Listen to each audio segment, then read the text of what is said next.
Bismillahirrahmanirrahim. Assalamualaikum warahmatullahi wabarakatuh. Kami dari kelompok 4, kelas I, dalam mata kuliah TIK, dengan dosen pengampu, yaitu Bapak Widarto, Eskom, MSI, dan Bapak Tri Imam Munandar, SH, MH. Selanjutnya, kami akan mempresentasikan hasil diskusi kelompok kami yang berjudul Aspek Hukum E-Kontra dan case study-nya. Sebelum masuk ke dalam materi, perkenankan saya sebagai moderator memperkenalkan anggota kelompok kami, yaitu Dea Andra Resta dengan NIM B119308, Nadita Adri B119329, Nanda Muhajir B119334, Sela Novitasari B119356, Cakrawala Mulyana Nabiil B119382, Muhammad Rafianto Akbar B119398, Vira Pratika Junior B119399, dan selanjutnya akan dibacakan oleh Dea. Baik, saya akan membacakan PPT dari kelompok kami. Dibuka dengan pendahuluan, yaitu penggunaan istilah telematika di Indonesia itu sendiri pertama kali di Laboratorium Telematika Institut Teknologi Bandung pada tahun 1978. Perkembangan teknologi informasi yang pada awalnya hanya telegraf yang menggunakan kode Morse yang diciptakan oleh Samuel Morse, kemudian berevolusi dari waktu ke waktu dengan adanya penemuan dan penciptaan telepon oleh Alexander Graham Bell, yang menjadi sarana telekomunikasi pertama yang tidak memerlukan keahlian khusus untuk menggunakannya. Namun dengan kabel-kabel dan satelit-satelit telepon menjadi sarana telekomunikasi yang murah dan berhasil digunakan di seluruh dunia. Hingga penggunaan internet yang kemudian menjadikan teknologi informasi dan komunikasi sebagai kebutuhan yang utama bagi masyarakat saat ini. Karena teknologi informatika yang berkarakteristik lintas batas di tingkat nasional maupun global akan meningkatkan efisiensi dan kecepatan penyelenggaraan kehidupan manusia.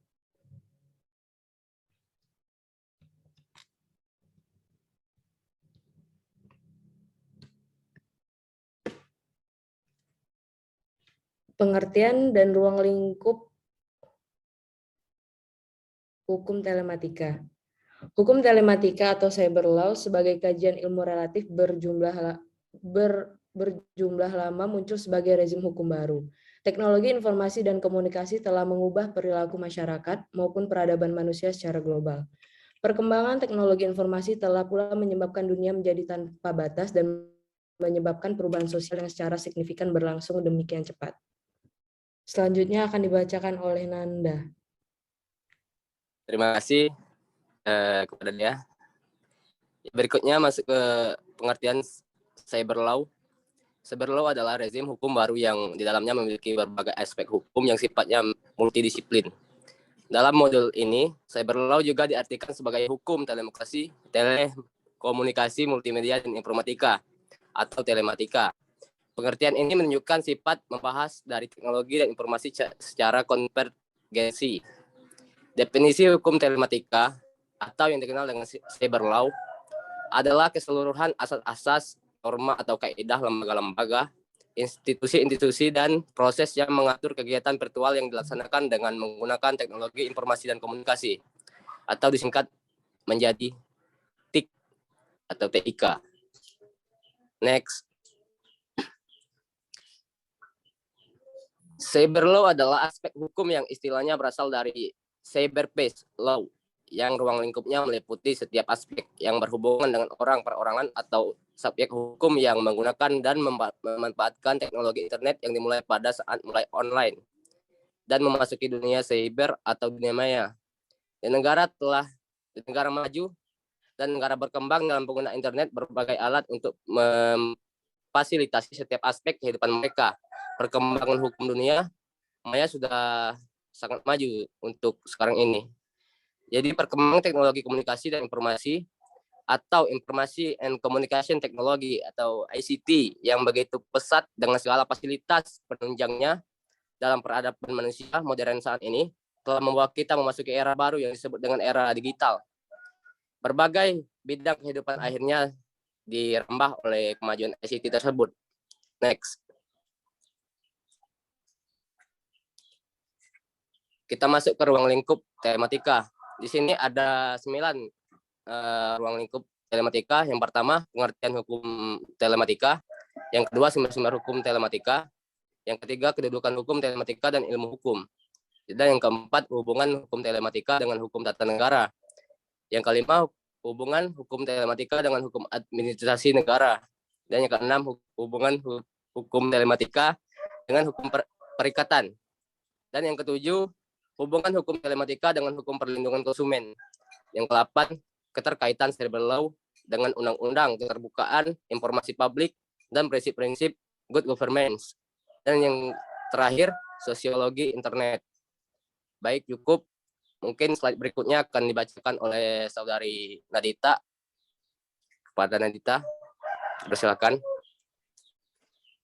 Baik, terima kasih. Saya akan membacakan materi selanjutnya pada Nanda. Selanjutnya saya akan membahas materi yang selanjutnya, yaitu aspek hukum e-kontrak serta case study-nya. Yang pertama yaitu aspek hukum e-kontrak. E-kontrak yaitu perikatan ataupun hubungan hukum yang dilakukan secara elektronik dengan memadukan hubungan hukum yang dilakukan secara elektronik dengan memadukan jaringan atau networking dari sistem informasi yang berbasiskan komputer atau computer-based information system dengan sistem komunikasi yang berdasarkan atas jaringan dan jasa telekomunikasi atau telecommunication base yang selanjutnya difasilitasi oleh keberadaan komputer global internet atau network of network. Istilah kontrak ini sering disebut dengan istilah perjanjian. Di samping itu ada juga istilah yang sepadan dengan istilah kontrak, yaitu istilah transaksi. Namun demikian, istilah kontrak adalah yang paling modern, paling luas, dan paling lazim digunakan, termasuk pemakaiannya dalam dunia bisnis. Dalam sebuah transaksi e-commerce, para pihak terikat dalam sebuah perjanjian yang disebut dengan kontrak elektronik. Menurut Undang-Undang Nomor 11 Tahun 2008 tentang Informasi dan Transaksi Elektronik atau ITE, Pasal 1/17, kontrak elektronik adalah perjanjian para pihak yang dimuat dalam sistem elektronik dan kontrak tersebut mengikat para pihak, yaitu terdapat dalam Pasal 18.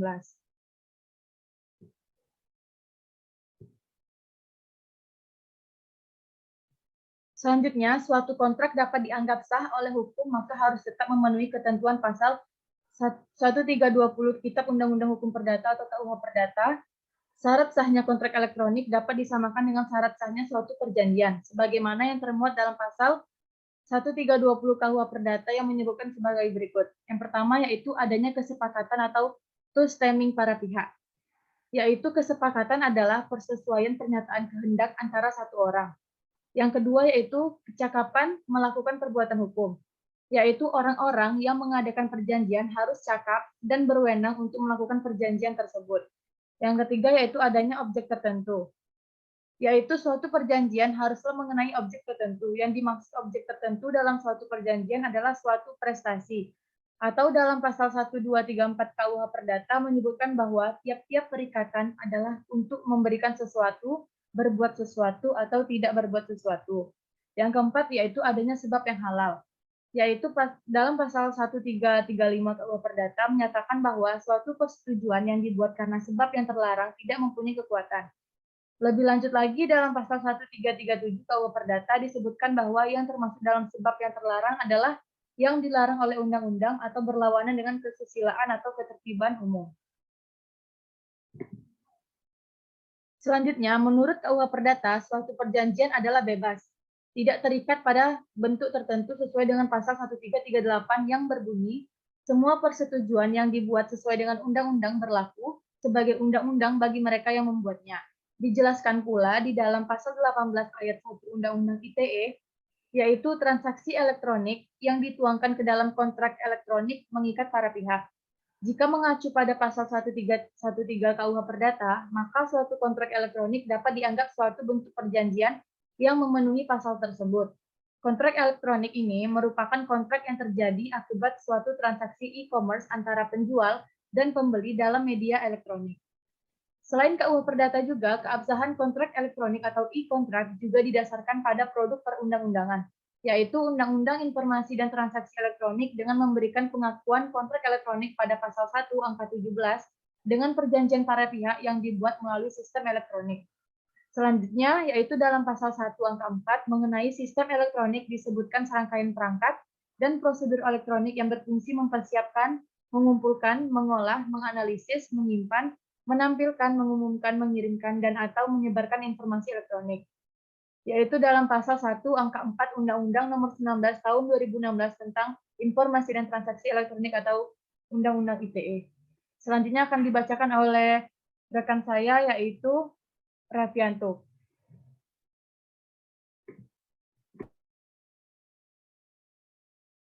Baik, terima kasih. Saya akan menjelaskan tentang case study e-contract. Kontrak atau perjanjian pada dasarnya dibuat berlandaskan pada asas kebebasan berkontrak di antara dua pihak yang memiliki kedudukan seimbang dan kedua pihak berusaha mencapai kata sepakat melalui proses negosiasi.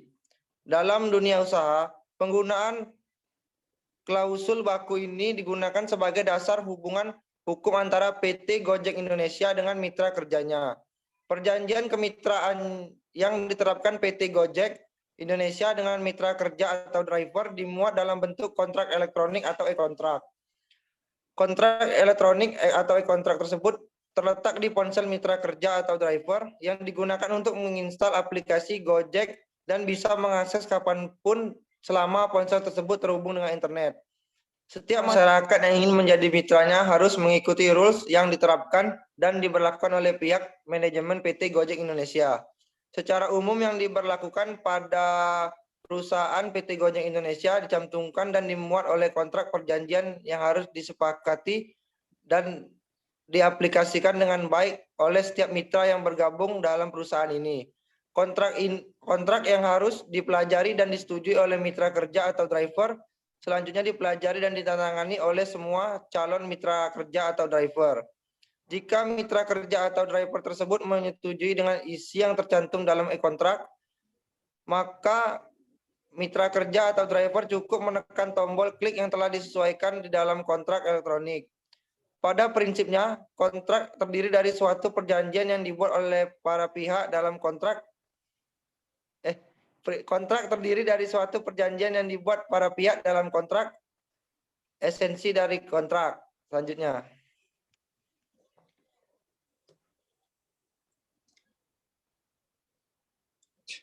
Esensi dari kontrak itu sendiri adalah kesepakatan atau agreement dengan kontrak.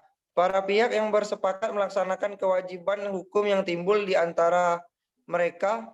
Dari isi kontrak tersebut terdapat klausula exonerasi atau exemption klausul. Pada prinsipnya bertujuan untuk membatasi bahkan meniadakan tanggung jawab pelaku usaha atau resiko-resiko tertentu yang akan muncul. Klausula ini juga berupa pembatasan tanggung jawab pelaku usaha dari yang sempit sampai yang luas, berupa pembebasan dari tanggung jawab mikro resiko. Klausula exonerasi biasanya terdapat dalam perjanjian yang dibakukan sehingga salah satu pihak yang membuat perjanjian baku memanfaatkannya untuk mencantumkan klausula exonerasi agar mereka dapat membebaskan diri atau perusahaan mereka dari resiko-resiko yang akan terjadi dan mengalihkan tanggung jawabnya kepada pihak lain. Dalam hubungan kerjasama antara pihak pengelola aplikasi dan pihak mitra bekerja sama untuk suatu usaha dan apabila memperoleh hasil dari usaha bersama tersebut akan dibagi sesuai kesepakatan dengan porsi masing-masing pihak di dalam usaha. Penerapan e-kontrak dari PT Gojek Indonesia yang dilakukan oleh pihak pengelola aplikasi dengan mitra kerja atau driver yaitu dengan kontrak kerjasama yang berbentuk kemitraan dengan persentase bagi hasil keuntungan sebesar 80% untuk mitra kerja atau driver dan 20% untuk pihak pengelola aplikasi atau PT Gojek Indonesia. Kontrak tersebut telah disediakan oleh pihak pengelola aplikasi dan ditandatangani oleh pihak mitra. Sebelumnya mitra kerja atau driver diberi kesempatan untuk membaca kontrak tersebut. Selanjutnya akan dibacakan oleh Vira. Baiklah, selanjutnya pada studi podcast e-kontrak ini sudah jelas bahwa e-kontrak yang diterapkan oleh PT Gojek Indonesia sudah sesuai dengan aturan yang terdapat dalam Undang-Undang Nomor 19 Tahun 2016 tentang Informasi dan Transaksi Elektronik. Namun e-kontrak tersebut disusun dan dibuat oleh pihak PT Gojek Indonesia tanpa ada keterlibatan mitra kerja untuk memberikan sanggahan, tambahan, dan koreksi dari isi klausul yang diperjanjikan baik di tahap prakontrak maupun pelaksanaan kontrak. Mitra kerja tidak dapat merubah atau mengkoreksi isi klausul tersebut. Hal tersebut yang mengakibatkan e-kontrak bersifat kaku karena isi klausul tersebut dibuat secara sepihak oleh pihak pengelola aplikasi PT Gojek. E-kontrak yang dilakukan PT Gojek Indonesia tersebut dapat disamakan dengan perjanjian baku dikarenakan e-kontrak yang tersebut dibuat secara sepihak dan ketiadaan negosiasi dari pihak lainnya. Dari sebagian contoh ketentuan di dalam kontrak elektronik e-kontrak, terlihat ketidakseimbangan dalam isi perjanjian kontrak tersebut menurut mitra kerja driver. Pihak mitra kerja, yaitu driver, dituntut untuk harus setuju terhadap segala isi perubahan isi perjanjian yang dilakukan oleh pihak pengelola Gojek tanpa ada ruang sedikit pun dari hak mitra kerja untuk melakukan sanggahan dan negosiasi. Hal ini yang nantinya berpotensi akan menimbulkan permasalahan hukum. Pada pasal 133.8 KUH Perdata mencerminkan asas kebebasan berkontrak bagi para pihak untuk menentukan isi kontrak. Artinya, kedua belah pihak secara bersama-sama bersepakat, bernegosiasi menentukan isi klausul kontrak perjanjian. Karena pada prinsipnya, asas kebebasan berkontrak dalam suatu kontrak dapat tercapai apabila terdapatnya bargaining.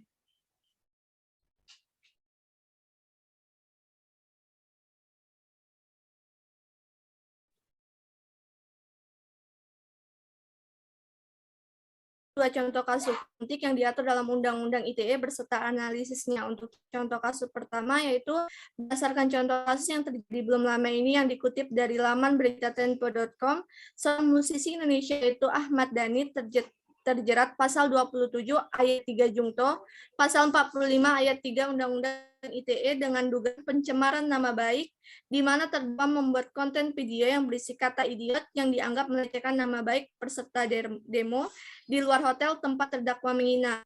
Apabila melihat dari kasus tersebut, terdakwa dapat dipidana jika memenuhi unsur yang ada dalam pasal 27 ayat 3 Undang-Undang ITE, di mana pengertian pencemaran nama baik merujuk pada pasal-pasal mengenai penghinaan yang diatur dalam KUHP. Dalam memberikan apakah adanya penghinaan atau pencemaran nama baik, konten dan konteks dari suatu informasi dianggap penting untuk ditelaah dan penilaiannya bersifat subjektif karena hanya dapat dinilai oleh orang yang bersangkutan. Selanjutnya, untuk contoh kasus kedua yang akan dibacakan oleh Sheila.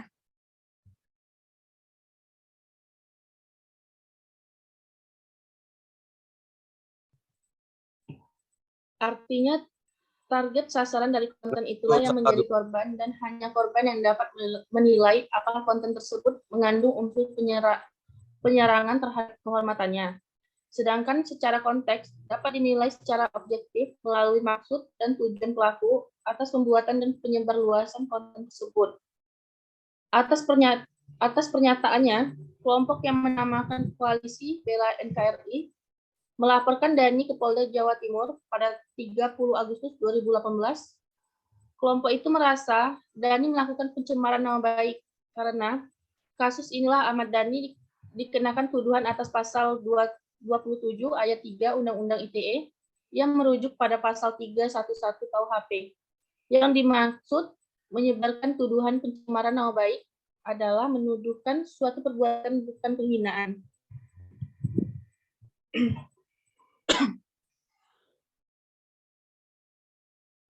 Contoh kasus kedua. Salah satu contoh lainnya adalah Buniyani sehubungan dengan penyebaran pidato Basuki Cahayapurnama atau BTP ketika masih menjabat sebagai Gubernur DKI pada tahun 2016. Berdasarkan laman berita nasional.kompas.com, Buniyani diduga mengedit video BTP. Ketika sedang berpidato, di mana pidato tersebut menggunakan salah satu ayat surat Al-Maidah. Video tersebut diduga diedit sehingga dianggap memiliki makna berbeda. Meskipun Buniyani membantah melakukan hal tersebut.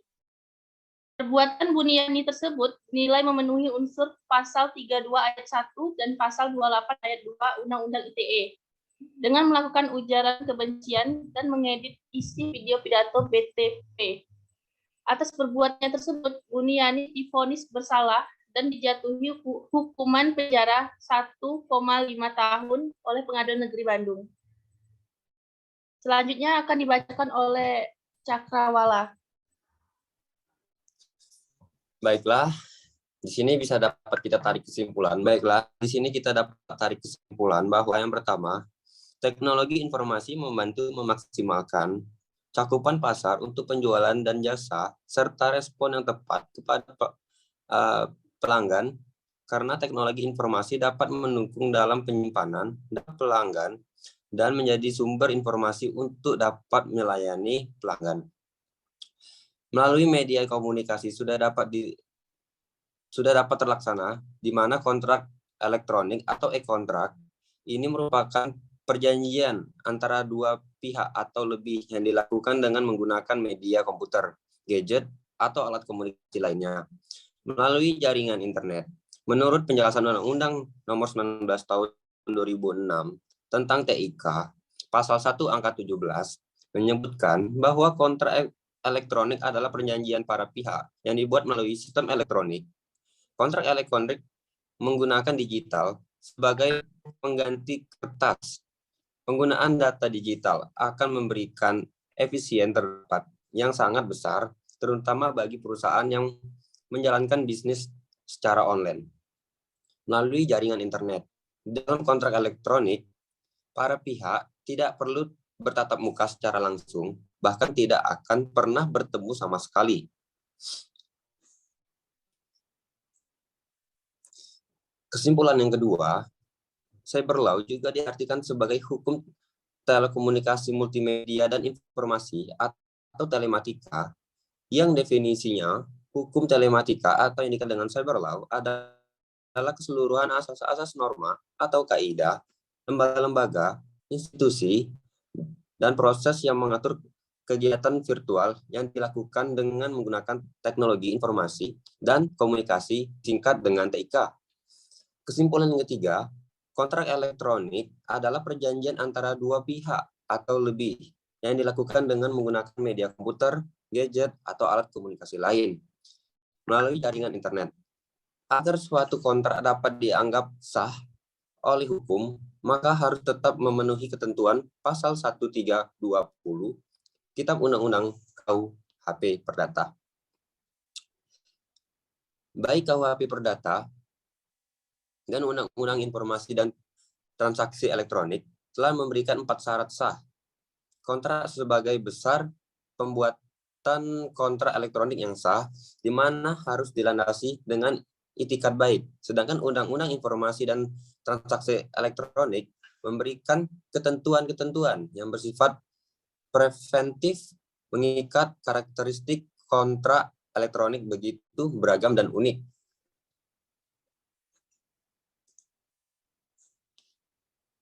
Baiklah, kami telah membacakan hasil presentasi kami dan selanjutnya kami akan menjawab pertanyaan-pertanyaan yang telah disajikan.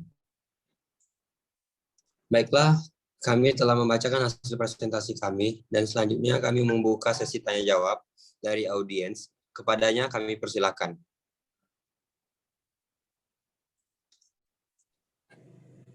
Baik, moderator izin bertanya.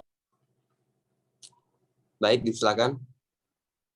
Ya, di sini saya akan menanyakan apakah kontrak elektronik e-kontrak itu sama seperti suatu kontrak yang didigitalisasi dengan cara di-scan?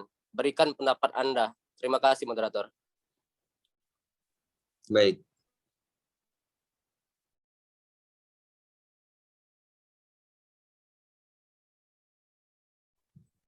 Izin menjawab. Baik, disilakan. Menurut saya, kontrak elektronik bukanlah suatu kontrak yang didigitalisasi dengan cara di-scan.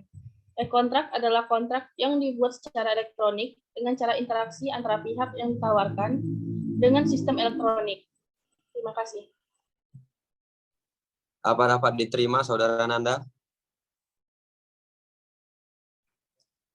Cukup, moderator. Terima kasih. Baiklah, apakah ada yang ingin bertanya lagi?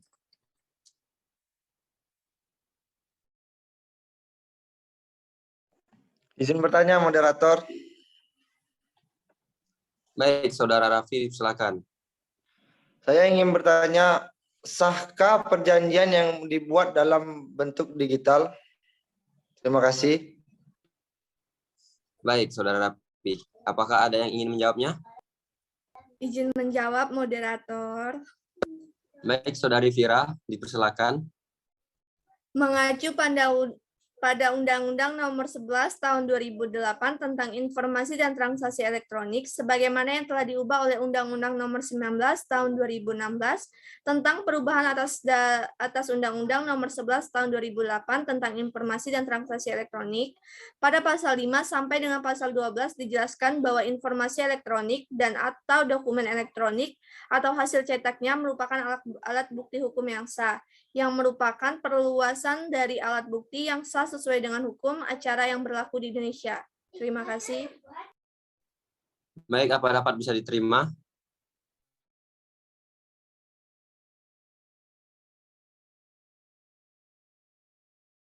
Bisa, moderator. Terima kasih. Baiklah. Apakah ada yang ingin bertanya lagi? Izin bertanya, moderator. Baik, Saudari Dea, silakan. Menurut kalian, bagaimana implikasi e-kontrak yang diterapkan oleh PT Gojek Indonesia? Itu apakah sudah sesuai dengan UU ITE? Apakah ada yang ingin menanggapi atau menjawab dari pertanyaan Saudari Dea? Izin menjawab, moderator. Baik, Nadita, silakan. Baik, terima kasih moderator. Saya akan menjawab pertanyaan dari Dea, yaitu menurut kelompok kami, berdasarkan diskusi dari kelompok kami, studi case e-contract pada PT Gojek Indonesia yaitu sudah sesuai dengan aturan yang terdapat dalam Undang-Undang Nomor 19 Tahun 2016 tentang informasi dan transaksi elektronik. Namun, e-contract disusun dan dibuat oleh pihak PT Gojek Indonesia tanpa ada keterlibatan mitra kerja atau drivernya untuk memberikan sanggahan, tambahan, dan koreksi dari isi klausul yang diperjanjikan baik di tahap prakontrak maupun pelaksanaan kontrak. Dari sebagian contoh ketentuan di dalam kontrak elektronik atau e-kontrak, terlihat ketidakseimbangan dalam isi perjanjian kontrak tersebut menurut mitra kerja atau driver. Pihak mitra kerja atau driver dituntut untuk harus setuju terhadap segala isi perubahan, isi perjanjian yang dilakukan oleh pihak pengelola Gojek tanpa ada ruang sedikit pun dari pihak mitra kerja atau drivernya untuk melakukan sanggahan dan negosiasi. Hal ini yang nantinya berpotensi akan menimbulkan permasalahan hukum. Pada pasal 1338 KUH Perdata mencerminkan asas kebebasan berkontrak bagi para pihak untuk menentukan isi kontrak. Artinya, kedua belah pihak secara bersama-sama bersepakat bernegosiasi menentukan isi atau klausul kontrak perjanjian, karena pada prinsipnya asas kebebasan berkontrak dalam satu kontrak dapat tercapai apabila terdapatnya bargaining position atau kemampuan daya tawar-menawar yang seimbang, dengan tujuan untuk memberikan hasil yang adil, patut, dan sesuai dengan kehendak masing-masing. Dalam hal ini, kontrak elektronik atau e-kontrak pada PT Gojek Indonesia sah dilakukan karena tidak ada larangan yang secara tegas tidak memperbolehkan tindakan tersebut dan juga sah karena telah memenuhi 4 syarat kontrak menurut pasal 1320 KUH Perdata sebagai dasar pembuatan kontrak elektronik yang sah di mana harus dilandasi dengan itikat baik. Mungkin jawaban itu yang bisa saya jelaskan. Terima kasih. Apa bisa dapat diterima, Saudari Dea? Diterima. Baiklah, kami telah memaparkan 3 pertanyaan dan 3 jawaban. Maka dari itu, usai pula lah presentasi kami dari kelompok 4 kelas I.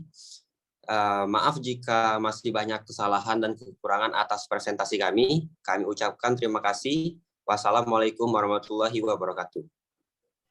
Waalaikumsalam. Warahmatullahi wabarakatuh. Warahmatullahi wabarakatuh.